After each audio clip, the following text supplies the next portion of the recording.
Maagang gumigising si Luningning araw-araw. Sa tuwing maririnig niya ang tilaok ng manok, agad siyang babangon mula sa banig at bubuksan ang maliit na bintana ng kanilang bahay na pawid. Humahaplos sa kanyang mukha ang malamig na simoy ng umaga at ang unang amoy na sasalubong sa kanya ay ang halimuyak ng dagat na nasa hindi kalayuan.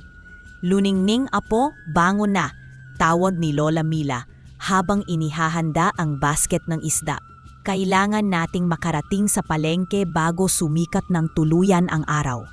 Ngumiti si Luningning kahit mabigat pa ang kanyang katawan. "Opo la, saglit lang po."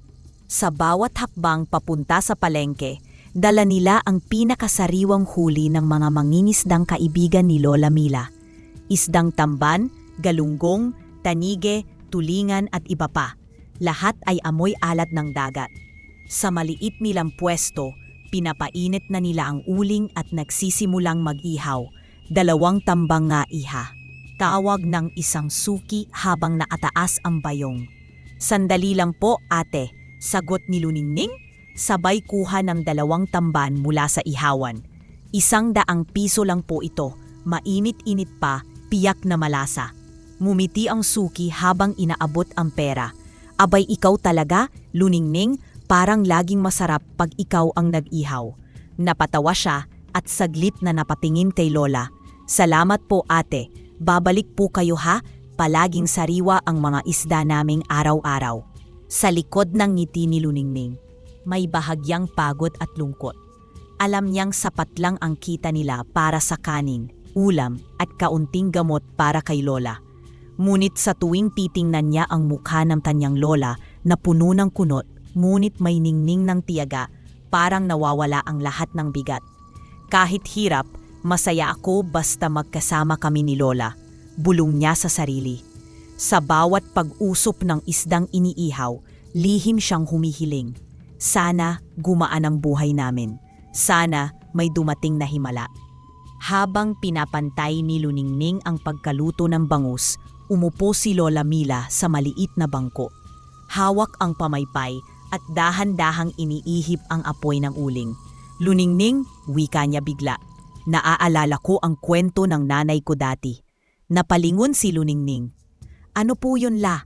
"Eto," nagsimulang ngumiti si Lola pero may bahagyang lungkot sa kanyang tinig. "Sabi ng nanay ko, tuwing kabilugan ng buwan, may gansang lumilitaw sa lawa. Hindi siya karaniwang gansa, apo. Ulay ginto ang mga balahibo nito at kumikislap sa liwanag ng buwan. At sa bawat pag-ugaraw ng kanyang mga pakpak, may nalalaglag na gintong balahibo na lumulutang sa tubig." Nanlaki ang mga mata ni Luningning. "La, totoo po ba yan?" Tumawa si Lola, pero may kakaibang lalim sa kanyang tawa.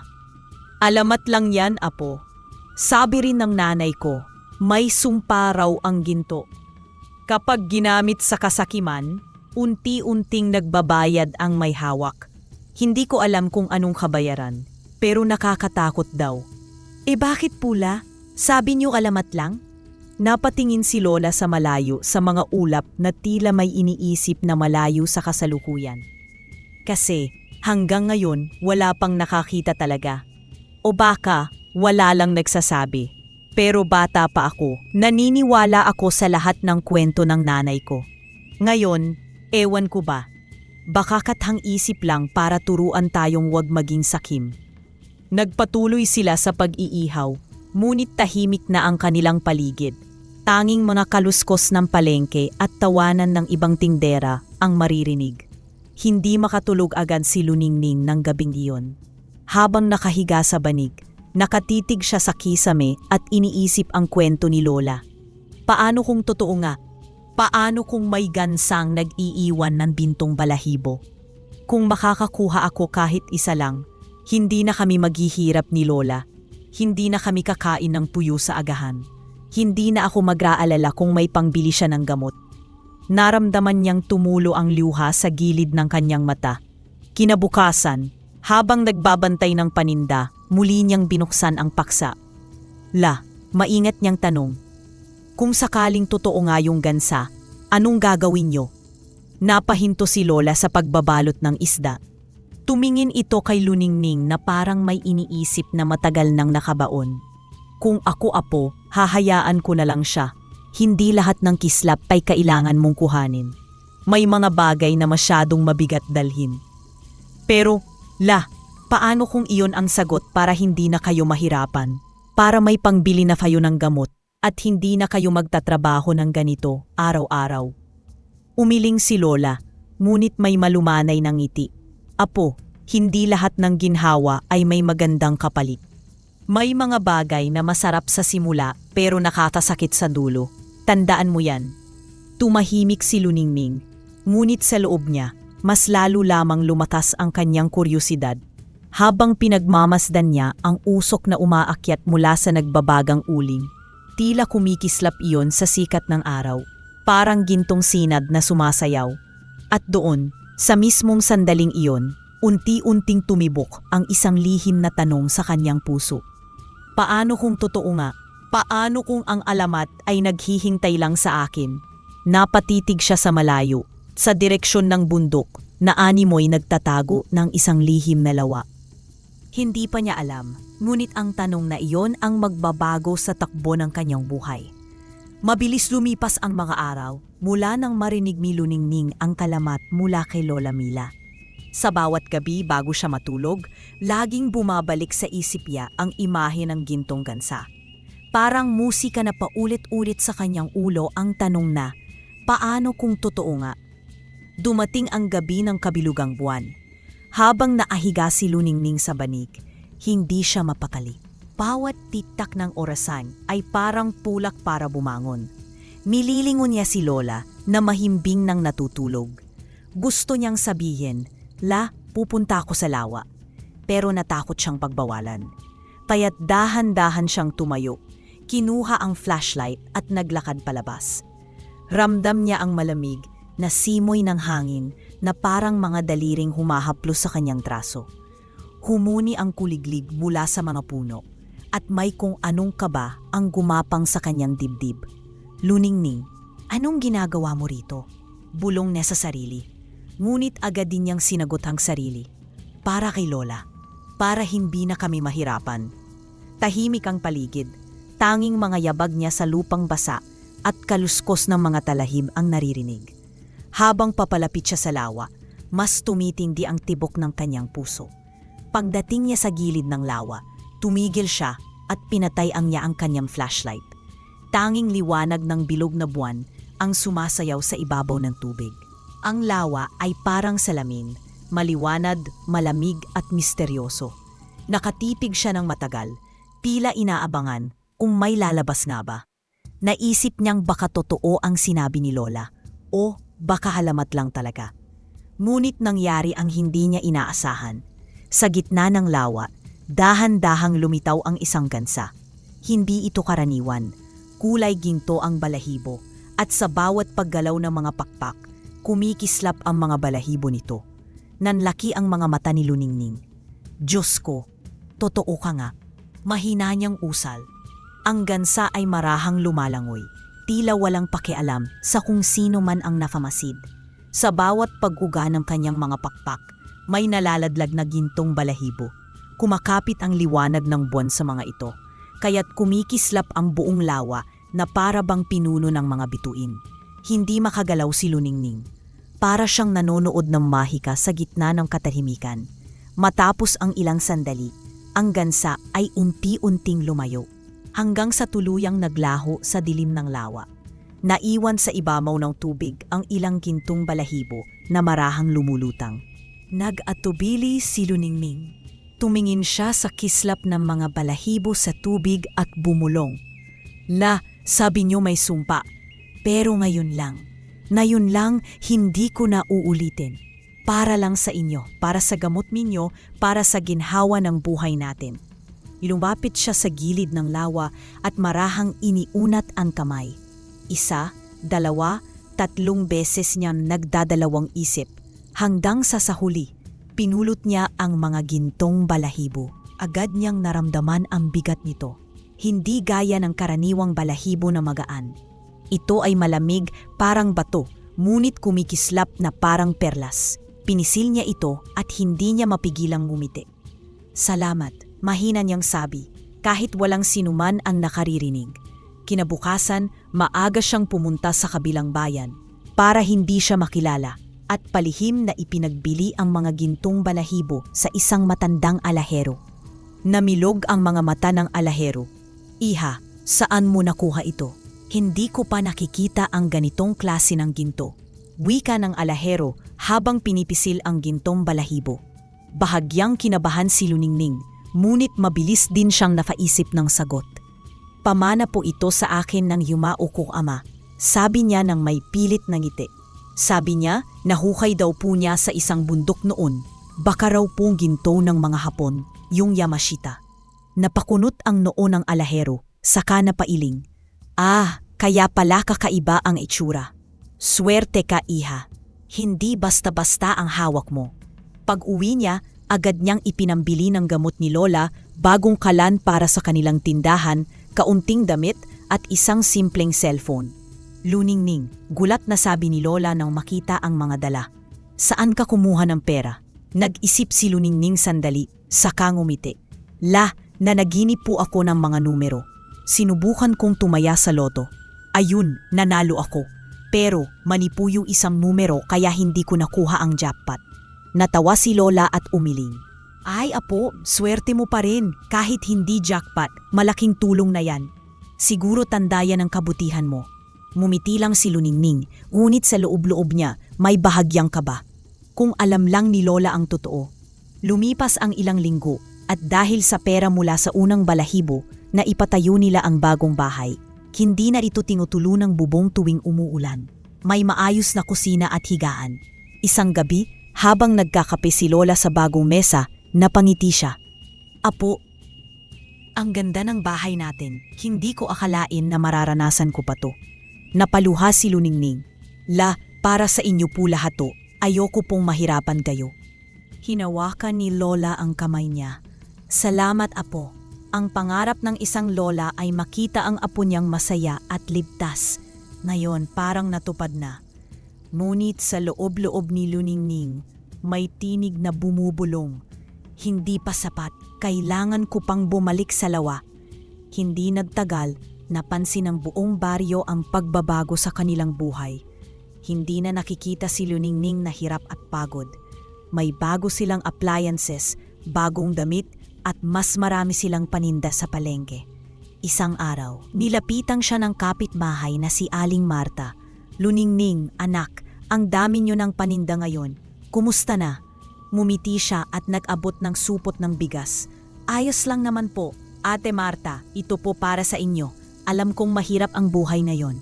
Nanlaki ang mata ng kapitbahay. Abay salamat. Hindi ko alam kung paano ako makakabawi. Walang anuman po. Basta po, magdasal lang kayo palagi.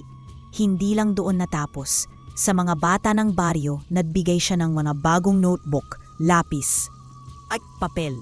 Ang mga magulang ay tuwang-tuwa at ang mga bata ay sumisigaw ng, "Salamat Ate Luningning." Sa palengke, nag-abot din siya ng ilang supot ng bigas sa kapwa tindera, lalo na sa matatanda. Ang dating ordinaryong dalagita, ngayon ay kinikilala bilang mabait at mapagbigay. Isang hapon, habang nakaupo sila ni Lola sa harap ng tindahan, lumapit ang isang matandang tindera na halos maiyak sa pasasalamat. "Salamat Luningning, malaking tulong ang binigay mong bigas." Ngumiti si Luningning at iniabot ang ilang perang nakatiklop. "Ito pa po, dagdag pambili ng gamot ninyo." Naluha lalo ang matanda at mahigpit siyang niyakap. "Ate Luningning, bati ng isa, ikaw na ang inspirasyon namin dito sa baryo. Sana maging katulad namin kayo paglaki namin." Nagulat si Luningning, saka natawa. "Naku, huwag naman. Mag-aral lang kayo ng mabuti at huwag niyong iwan ang mga magulang niyo. Mas mahalaga iyon kaysa sa kahit anong pera." Ngunit nang lumayo na ang mga kabataan, bumulong si Lola. "Apo, ang dami mong natutulungan. Pero paano nga ba? Hindi naman ganyan kalaki ang kinikita na tini." Mabilis na sagot ni Luningning. Swerte lang po talaga. Lagi akong nananaginip ng mga numero. Lagi ko pong tinatayaan sa loto at lagi akong nananalo. Pero hindi ko pa po natatamaan ang jackpot kasi laging mali ang isang numero. Napailing siya, saka napatawa ng mahina. Sayang nga eh. Kung nakuha ko lang yung numerong 32 noong nakaraang araw, mga 200 milyon sana ang napanalunan natin. Napangiti si Lola. Ay, abay kakaiba yan. Baka naman may anghel na gumagabay sa'yo. Hindi na sumagot si Luningning. Sa loob-loob niya, ramdam niya ang bigat ng kanyang kasinungalingan. Ngunit kasabay nito ay may tuwa rin. Tuwa na nakakatulong siya. Tuwa na nakikita niyang masaya si Lola. Kung ito ang sumpa, handa akong tanggapin, basta para kay Lola. Bago matulog si Luningning, madalas niyang kausapin ang sarili. Nakahiga si Luningning at nakatitig sa bagong kisame ng kanilang bahay. Mahina siyang bumulong. Kung ito'y nangyari dahil sa iilang balahibo, ano pa kaya kung mas marami? Pero baka nga tama si Lola. Baka may kapalit ang lahat ng ito. May halong kaba at pananabik ang kanyang puso tuwing dumidilim ang langit at nagkakabilugan na naman ang buwan. Parang may kamay na humihila sa kanya pabalik sa lawa. Sa bawat ngiti ni Lola, sa bawat pasasalamat ng mga kapitbahay, mas lalong tumitindi ang kanyang kagustuhang bumalik. Hindi niya alam kung ito ba ay pagmamahal o kasakiman. Mula sa isang simpleng balahibo, nabago ang kanyang mundo. Ang bahay, ang kalagayan ni Lola Mila, at ang tingin ng mga tao sa kanya. Ngunit sa puso niya, may lihim na kaba sa tuwing naaalala niya ang sabi ni Lola. Hindi lahat ng kislap ay dapat kuhanin. Parang may aninong nakatayo sa gilid ng kanyang mga panaginip. At sa bawat pagtitig niya sa buwan, isang tanong ang paulit-ulit na bumabalik. Hanggang saan ako dadalhin ng gintong ito? Lumipas ang mga linggo at dumating na naman ang gabi ng kabilugan. Habang abala si Lola Mila sa pagtatahi sa kanilang bagong upuang may kutson, naadumaw si Luningning sa bintana, nakatitig sa buwan. Sa bawat kislap nito, parang may tinid na tumatawag sa kanya. Bumalik ka. Hindi siya mapalagay. Sa dibdib niya'y may halong kaba at pananabik. Sa isang banda, natatakot siyang tama ang babala ni Lola Mila tungkol sa sumpa. Pero sa kabilang banda, naaalala niya ang bagong tahanan nila, ang tuwa ni Lola at ang mga kapitbahay na natulungan nila. Kung nakatulong na ang ilang balahibo, mas marami pa ang matutulungan kung babalik ako. Bulong na sa sarili. Kaya't nang tulog na si Lola, muling tinahak ni Luningning ang daan patungo sa lawa. Mas mabilis na yon ang kanyang hakbang. Mas matatag ang kanyang loob. Pagdating niya, naroon muli ang gansa. Nakalutang sa gitna ng lawa. Marangal, tila bantay ng isang lihim. Hindi ito lumapit, hindi rin lumayo. Kahimik lamang itong lumalangoy, habang ang mga gintong balahibo ay marahang nalalaglag. Hindi ka man nagsasalita, wika ni Luningning na para bang dinidinid siya ng gansa. Pero alam kong pinapayagan mo ako. Kung ayaw mo, sana kanina mo pa ako pinarusahan. At muli niyang pinulot ang mga gintong balahibo, isa-isa hanggang mapuno ang kanyang kamay. Pag-uwi niya, maingat niyang inilagay ang mga balahibo sa baul na nakatago sa ilalim ng kama.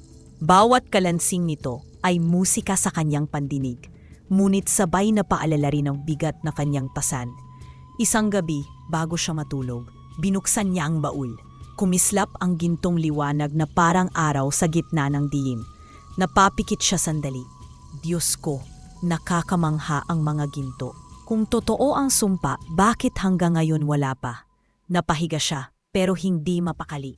Ang bawat kalansing ng ginto sa kanyang isip ay parang kumakatok sa kanyang budhi. Kinabukasan, nagpunta siya sa bayan para ipagbili ang ilan sa mga balahibo. Habang sinusuri ng talahero ang mga ito, pinakikiramdaman niya ang tibok ng kanyang puso. Iha, wika ng alahero, parang walang katapusan ang dala mo. Hindi ka ba natatakot? Baka mapagkamalan kang magnanakaw o ilegal ang pinagkukunan mo. Ngumiti si Luningning, pilit na kalmado. Pamana pa rin po ng ama ko. Marami po siyang naiwan. Napailing ang alahero. Kung ganoon, napakaswerte mo. Pero mag-ingat ka, baka may mamamata na nakatingin sa'yo.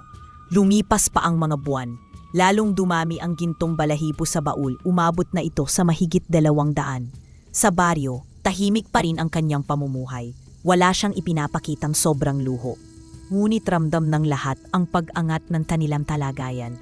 Sa umpukan ng mga tindera, nagsimula ang mga chismis. Grabe yung batang yun, bulong ni Aling Nena habang nag-aayos ng isdang paninda. Bilis umasenso. Sabi niya lagi siyang nananalo sa loto. Pero ni minsan wala pa akong nakitang 3 milyon o 5 milyon na jackpot na kinuha niya. Sumabat si Aling Pacing. Oo nga, lagi raw kapos sa isang numero. Lagi raw consolation prize ang napapanalunan niya.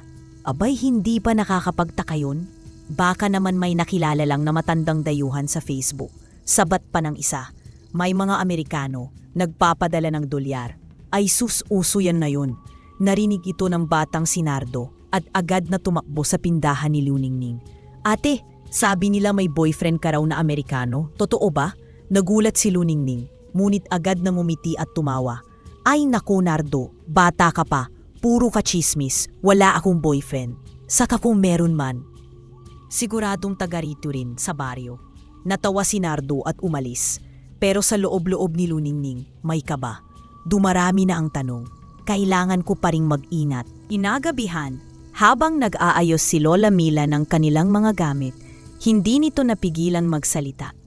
Apo, sabi ni Lola, ang dami mong natutulungan at natutuwa ako doon. Pero may mga naririnig akong usapan. Sabi nila, baka raw may dayuhang pang nagpapadala ng pera. Nagulat si Luningning. La, naku naman, chismis lang po yun, hindi ako ganon. Tumitig si Lola sa kanya.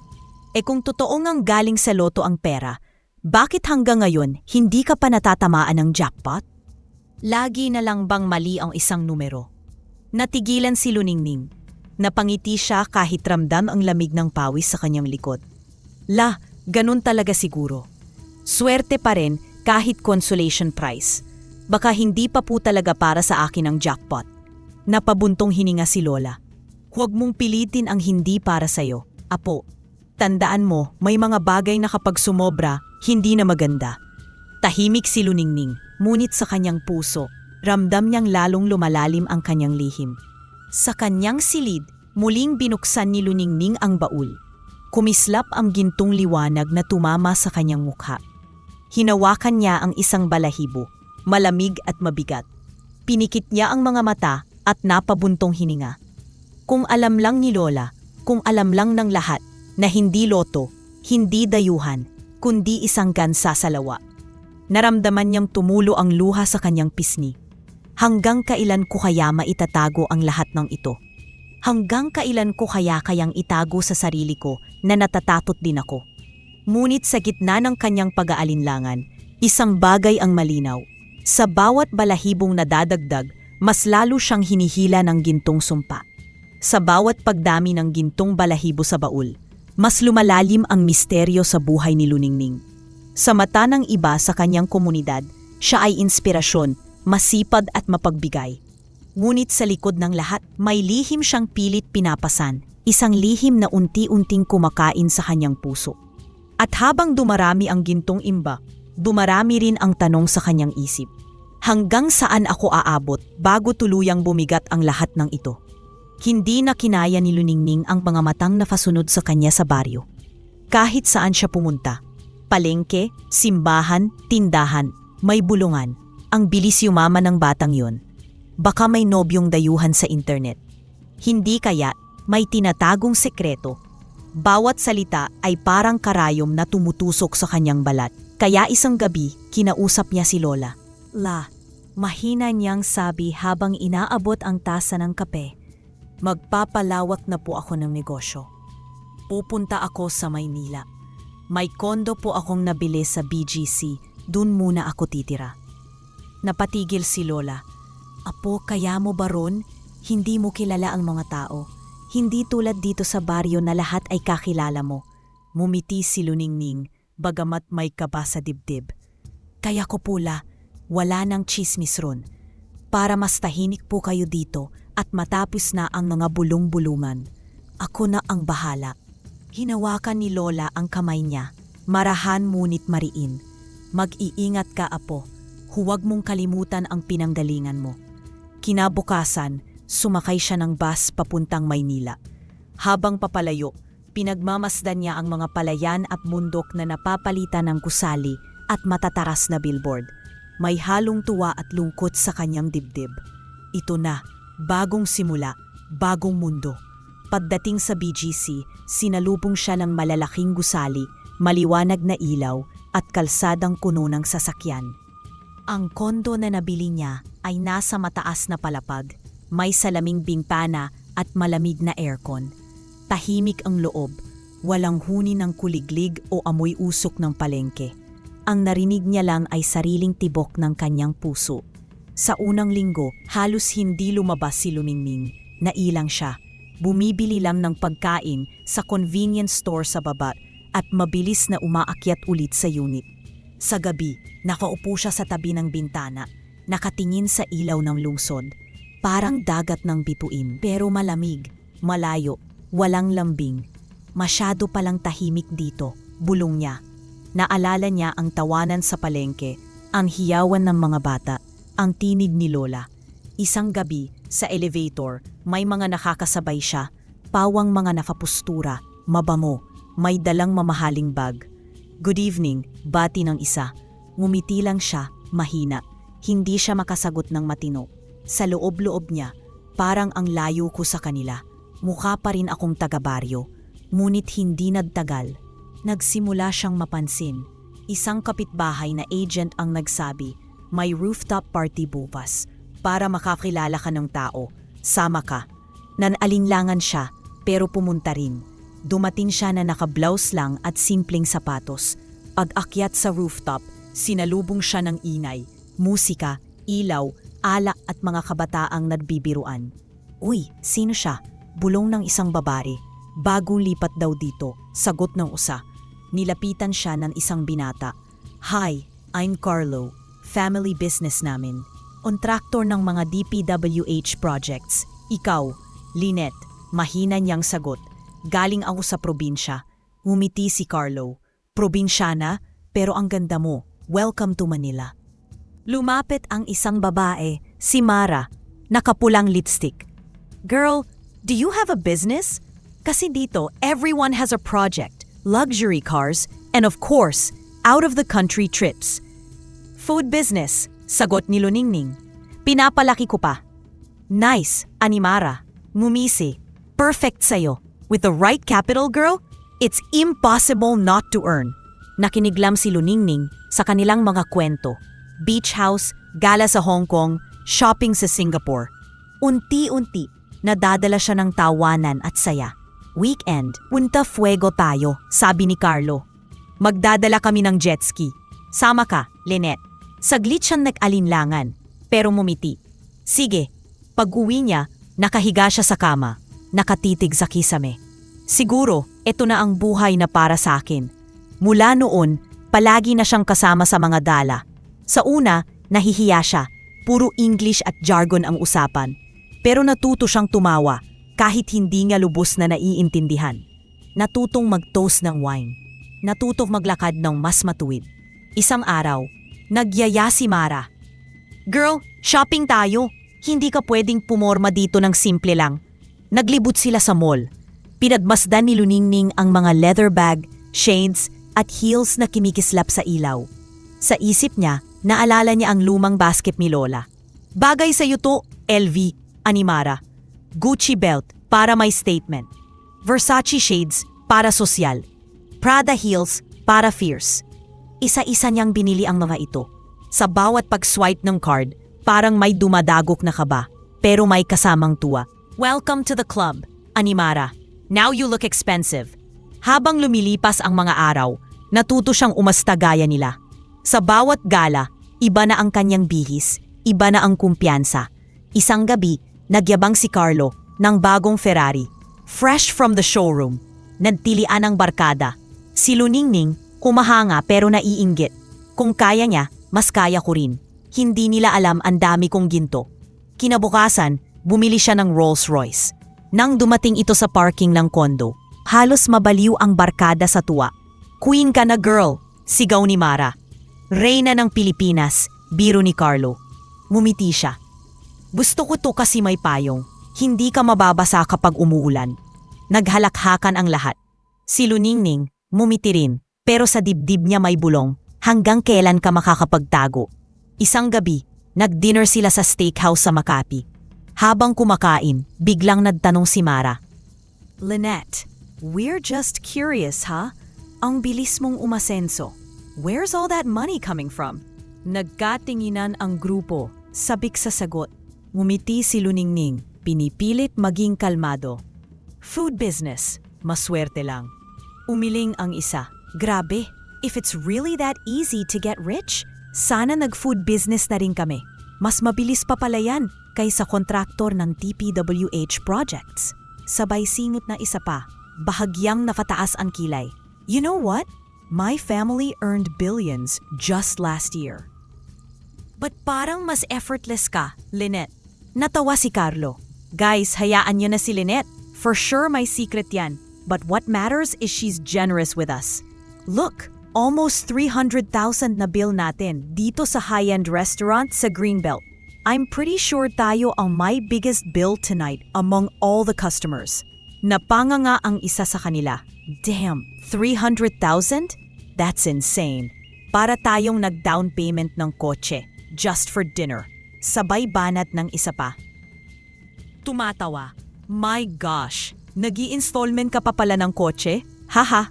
Agad namang sumingit ang isa pa. Nag-roll eyes pa. Excuse me, cash lang palagi ang family ko when it comes to buying cars. Sabay-sabay silang nagtawanan. Halong biro at pagyayabangan. Naghalakhakan ang lahat, pero si Luningning, habang umunguya ng steak, ramdam ang panlalamig ng kamay. Kung alam nyo lang, hindi negosyo, hindi loto, kundi isang gansa sa lawa. Pag uwi niya, ibinaba niya ang mga LV bag. Naupo siya sa sahig, nakatingin sa mga ilaw ng lungsod na kumikislap parang bituin.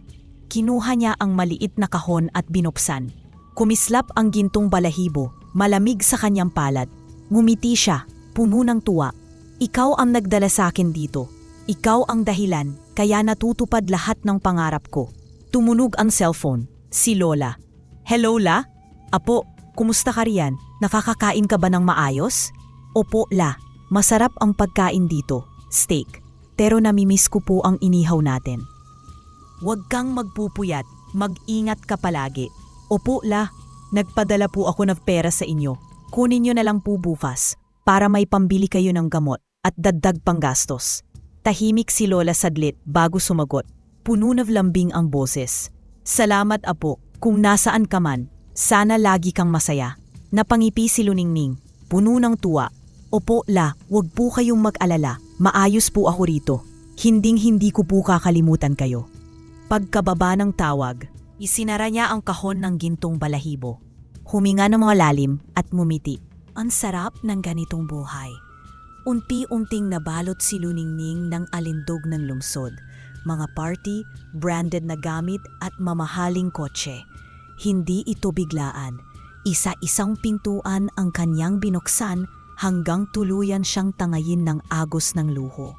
Sa mata ng kanyang mga kaibigan, siya na ang Queen Lynette, reyna ng Rolls-Royce, ng mamahaling alak at ng mga gala. At sa kanyang puso, wala ng alinlangan o pangungulila. Masaya siya, kontento. At enjoy na enjoy sa bago niyang mundo. Isang buhay na hindi na niya akalaing mararanasan kailanman. Isang kuhaga, pagkagising ni Luningning, dumiretso siya sa banyo. Pinasa ang kanyang mukha.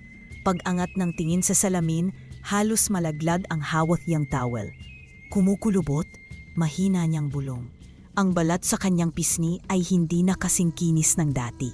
Ang ilalim ng kanyang mga mata ay parang may malalalim na hukay. At ang leeg niya, ila biglang tumanda ng 20 taon. Napahawak siya sa mukha, nanginginig ang mga daliri. Hindi pwede ito. Diyos ko, parang 45 years old na ako. Mabilis bumalik ang kaba at takot na ilang buwan niyang pilit na kinalimutan. Sa isip niya, biglang sumagi ang sinabi noon ni Lola. Ang sumpa. Eto na yon, bulong niya. Nanginginig ang tinig. Eto na yung sumpa.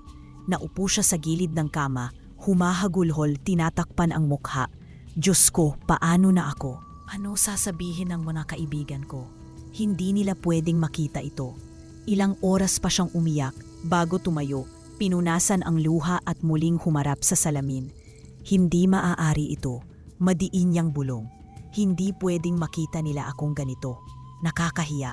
Ano na lang ang sasabihin nila? Queen daw ako ng BGC. Tapos biglang matanda na ang itsura ko. 21 pa lang ako. Napailing siya. Halos magalit sa sarili. Hindi ako papayad. Marami akong pera. Magpapa-plastic surgery ako. Kung mabibili ko ang Rolls Royce, kung mabibili ko ang pinakamahal na bag, mas mabibili ko ang kabataan ko. Parang napahanap siya ng sagot. Sa halip na pangamba, pinalitan ng matinding determinasyon ang kanya't puso. Kung ginto ang puhunan ko sa lahat, gagamitin ko rin ito para ibalik ang kabataan ko. Hindi ako papatalo. Hindi ako magmumuvang nanay sa harap nila. Kinabukasan, nagpa-appointment agad siya sa isang kilalang aesthetic clinic sa BGC. Pagpasok niya, singalubong siya ng receptionist na nakangiti. "Good morning, ma'am. May appointment po kayo kay Dr. Santos?" "Yes," sagot niya. Pilit na kalmado, pero nanginginig ang boses. "Kailangan ko ng full treatment." Ilang saglit, dumating ang doktor. Matikas, nakaputing coat at may kumpiyansang aura. "Miss Lynette, ano ang concern natin?" Tanong nito habang nakatitig sa kanyang mukha. Humugot siya ng malalim na hininga. "Dok, tingnan niyo po. Ang mukha ko parang biglang tumanda. Ayoko nito, gusto ko ulit ng mukhang bata. Gusto ko ulit ng makinis. Gusto ko sa bawat picture, flawless." Tumango ang doktor, seryoso ang tono. "Naiintindihan ko. Marami po tayong options. Facelift, Botox, skin tightening. Fillers. Full reset kung gusto nyo. Pero medyo invasive. Handa ba kayo?" Agad siyang sumagot. "Handa. Kahit magkano, babayaran ko." Ngumiti ang doktor, parang may alam na. "Walang problema, Miss Lynette. With your resources, kaya nating ibalik ang 20-year-old look mo." Ilang linggo ang lumipas, halos hindi lumabas si Luningning sa kanyang kondo. Nakabandage ang mukha, puro follow-up check-up at gamutan ang inatupag niya. Ngunit nang tuluyang alisin ang mga benda, halos mapasigaw siya sa tuwa. "Diyos ko, ang ganda ko na ulit." Kumikinang ang balat niya, makinis ang pisngi, wala ni isang kulubot. Para siyang 21 ulit. Lumapit siya sa salamin, hinaplos ang sariling mukha, sabay halakhap. "Ha? Akala niyo tatalunin ako ng panahon? Hindi. Gamit ang pera, magagawa ko ang lahat. Bata ulit ako, queen ulit ako. Goodbye sumpa, sumpa ka lang pero mayaman ako." Muli siyang lumabas kasama ang barkada. Pagdating niya sa isang exclusive party sa Taguig, halos magulat ang mga kaibigan. "Wow, Lynette!" sigaw ni Mara. "You look amazing. Parang mas bumata ka pa kaysa dati." Napangiti si Luningning, may halong yabang. "Of course, I just had some treatments. Alam niyo naman, kaya ng tera lahat." Sumabat si Carlo, humahagalpak ng tawa. "Grabe, kaya pala fresh na fresh. Ang galing mo talaga. Laging may paraan para maging perfect." Umikot ang alak, sumayaw ang musika. Si Luningning, nakatayo sa gitna, iniikot ang baso ng champagne. Wala na siyang iniisip na sumpa o babala. Ang nasa isip lang niya ay ang saya ng pagiging maganda, bata at hinahangaan ng lahat. Sa kanyang ngiti at halakhak, iisa ang bumabalot sa kanya. "Hanggat may ginto, mananatili akong reyna." Sa unang pagkakataon, nakaharap si Luningning sa epekto ng sumpa, ang biglaang pagtanda. Ngunit hindi siya umatras. Sa halip, ginamit niya ang ginto upang bilhin muli ang kabataan. At sa bawat tawa at sulyap ng mga kaibigan, lalong tumibay ang kanyang paniniwala. Walang bagay na hindi kayang bayaran ng pera. Lumipas ang mga linggo matapos ang kanyang surgical enhancement procedures. Lalong naging abala si Luningning sa magarbong buhay sa lungsod. Halos gabi-gabi ay may party, minsan sa rooftop ng kondo, minsan sa mga high-end bar sa BGC, minsan naman ay out of town sa mga resort. "Lynette, tara! May yacht party tayo sa Subic this weekend," sigaw ni Mara habang nagsusukat ng bagong gown sa harap ng salamin. "Yacht party?" Ngumiti si Luningning. "Sige, ako na bahala sa alak." I'll bring the most expensive champagne. Grabe ka talaga, girl, sabi ni Carlo sabay kindat. Ikaw na talaga ang queen. You're always the highlight of the group. Hindi na siya natutuwa lang, nahuhumaling na siya. Sa bawat halakhak ng mga kasama, sa bawat flash ng kamera, lalo siyang natatangay ng saya. Ang boses ni Lola at ang simpleng alaala ng baryo ay halos hindi na niya maalala. Sa inay ng tugtugin, sa halong alak at ilaw, natabunan ang lahat ng takot at konsensya. Isang hapon, magkakasama silang nagkakape sa isang mamahaling kafe sa Makati. Pinagmamasdan ni Luningning ang mga kaibigan habang isa-isang nagyayabang ng bago nilang gamit. Look at my new Rolex, ani Carlo. Iniangat ang braso at pinasilaw ang relo. Limited edition, hindi basta-basta makakabili nito. Aba, I got something new too. Singit ni Mara sabay labas ng bagong Chanel bag. Straight from Paris, girl. You won't see this just anywhere. Napangiti si Luningning. Pero sa dibdib niya, may kumislot na inggit. Kung sila may bago, mas kaya ko. Kinagabihan, pumunta siya sa showroom ng sports cars.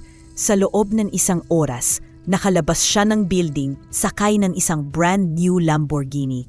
Kulay dilaw, kintab na kintab. Nang makita ng barkada, halos mapasigaw sila sa tuwa. Oh my God, Lynette! Sigaw ni Mara, halos mapatalon. Ikaw na talaga, girl! A Lamborghini? You never fail to amaze us. Mumisi si Luningning, ibinaba ang salamin ng kotse. Kung Ferrari kaya ni Carlo, mas kaya ko rin. Hindi ba sabi ko sa inyo, I always get what I want. Queen Lynette! Sabay-sabay nilang sigaw habang nagtatawanan. Kinabukasan, dumaan siya sa isang luxury store at bumili ng Rolex at ilang pirasong Chanel. Nang dumating siya sa party na iyon, kumpleto ang kanyang porma. Rolex sa kamay, Chanel sa balikat, Lamborghini sa parking. Girl, you're killing it, sabi ni Mara. Humahagalpak ng tawa. Parang laruan lang sa'yo ang pera. Sabi naman ng isa.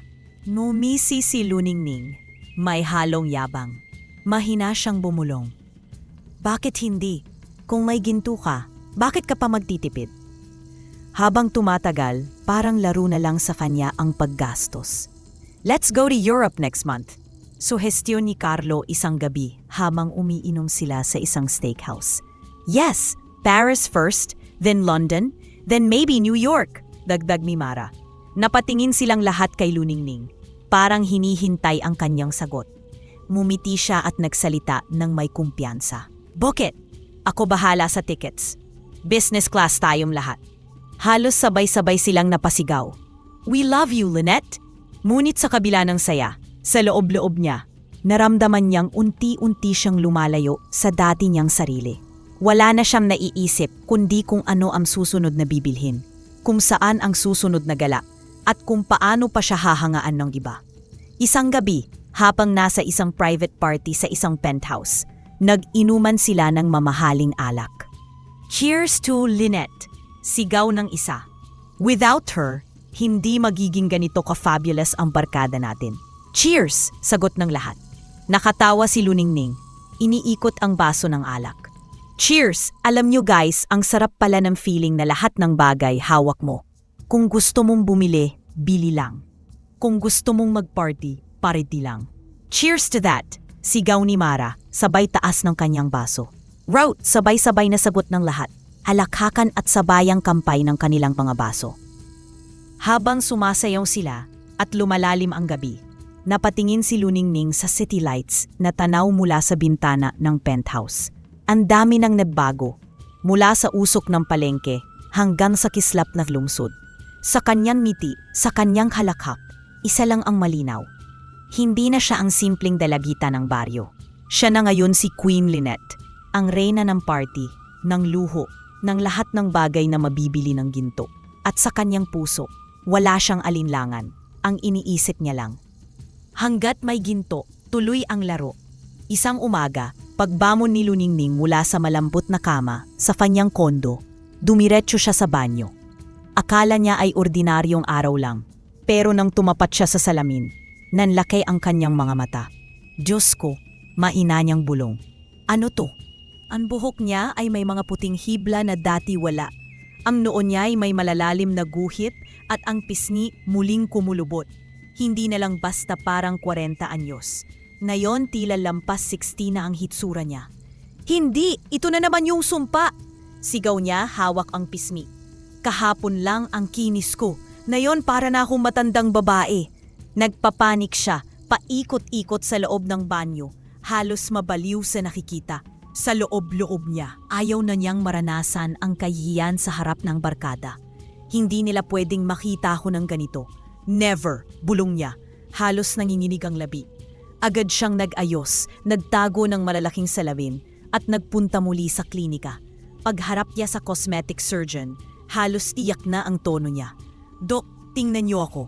Sabi ko na nga ba babalik to. Ayusin niyo agad, peace, kahit magkano, babayaran ko.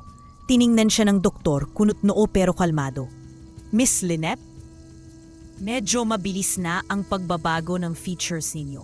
Pero huwag kayong mag-alala, gagawan natin ang paraan. Same procedure as before? Mas higit pa, sigaw niya. Gusto kong mas bumata pa.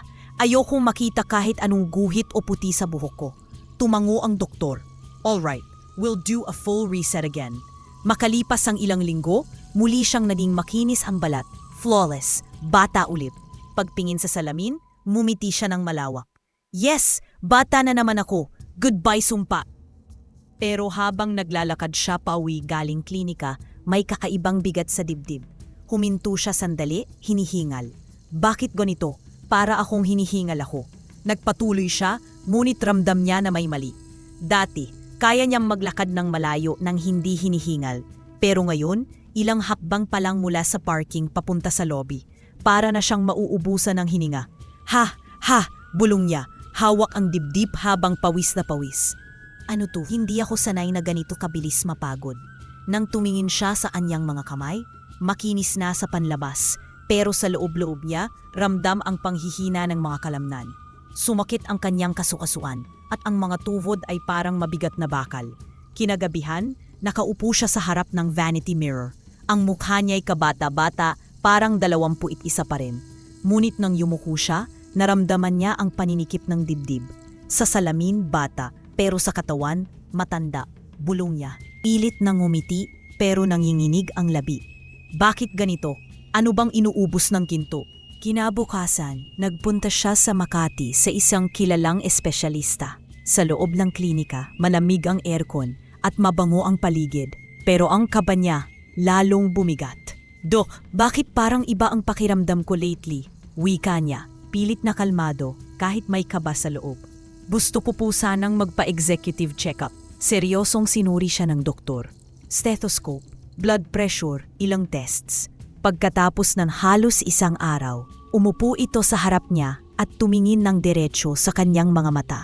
Ma'am, mariing sabi ng doktor, 21 years old lang po kayo sa papeles. Pero base sa resulta, ang katawan ninyo ay katumbas na ng isang taong nasa edad 60 plus. Namilog ang mga mata ni Luningning. Ano? Dok, imposible yan. Tingnan niyo ako. Bata pa ako. Wala ni isang kulubot. I find it very strange, ma'am. Seryosong wika ng doktor. Mukha kayong bata, pero ang puso ninyo, ang baga, pati mga kasukasuan, lahat mabilis na tumatanda. Hindi ko talaga maipaliwanag kung bakit ganong kabilis ang pagtanda ng inyong katawan. Para siyang binuhusan ng malamig na tubig, hindi niya alam kung iiyak o tatawa. Dok, ibig niyo bang sabihin, maski anong procedure, maski anong retoke, hindi titigil ang katawan kong tumanda? Tumango ang doktor, seryosong nakatingin. Yes, ma'am. Sa outer appearance lang naaayos ang retoke. Pero ang mga inner organs ninyo, puso, baga, at iba pa, matanda na talaga. At yon ang hindi natin kayang baguhin. Umuwi siya sa kanyang kondo, nanginginig pa rin. Pagpasok, ibinagsak niya ang bag sa sahig at naupo. Hawak ang muka, pero ang luhay walang tigil na bumagsak. Ha, hindi lang pala mukha ang tumatanda. Bulong niya, nanginginig. Pati buong katawan ko, pati kaluluwa ko, ninanakaw ng ginto. Tumayo siya at humarap sa salamin. Bata at makinis na mukha niya. Pero sa likod ng mga mata, kita niya ang pagod at pangungulila. Para akong multo sa sariling katawan. Lumuhod siya sa sahig, napahawak sa dibdib na mabigat at masakit. Umagulgol siya ng walang tigil. Parang lahat ng kasiyahan sa BGC, lahat ng tawa sa party ay naglaho. Ito ba ang kapalit ng lahat? Ito ba yung sumpa na sinasabi ni Lola? Sigaw niya, halos mabaliw sa sakit at pangamba. Sa katahimikan ng kondo, tanging hikbi at iyak niya ang naririnig. Doon, sa gitna ng mga mamahaling bag at damit, unti-unti niyang napagtanto. Hindi kayang takpan ng ginto ang pagod ng katawan. Hindi kayang ayusin ng retoke ang bigat ng kaluluwa. Paglipas ng ilang buwan, tuluyan nang bumalik ang kulubot sa balat ni Luningning at dumami pa ang puting buhok na dati wala. Ang dating kabataang hitsura dahil sa retoke na kanyang binili sa pamamagitan ng ginto ay naglaho na. At ang iniwan ay katawan na mahina, mabilis mapagod at parang ilang dekada ang tanda kaysa tunay niyang edad. Isang araw, huminga siya ng malalim habang nakaupo sa loob ng kanyang kondo. Tinitigan ang mga mamahaling gamit, mga bag, sapatos. Alahas, na dati nagpapasaya sa kanya, ngunit ngayoy tila walang saysay. Sa puso niya, may matinding panaghoy. Kailangan ko nang umuwi. Kaya sumakay siya ng bus pauwi ng baryo. Tahimik siyang nakatanaw sa bintana habang ang mga matatayog na gusali ng Maynila ay unti-unting napalitan ng malalawak na palayan at berdeng bundok. Habang papalapit siya, ramdam niya ang kaba. Paano kaya siya sasalubungin ni Lola? Pagdating sa baryo, maraming napatingin sa kanya. May mga bulungan, parang kamukha ni Luningning. Bulong ng isa. Pero imposibleng siya yun. Sobrang tanda na. Sagot ng isa pa. Nagtuloy siya sa kanilang bahay. Naroon si Lola Mila, nakaupo sa harap ng bahay, may hawak na rosaryo. Nang makita siya, tumitig ito ng matagal. Halatang nagtataka. Sino po kayo? Maingat na tanong ni Lola. Tumulo ang luha ni Luningning at agad siyang lumapit, yumakap. La, ako po ito, si Luningning. Nanlaki ang mata ni Lola, halos hindi makapaniwala.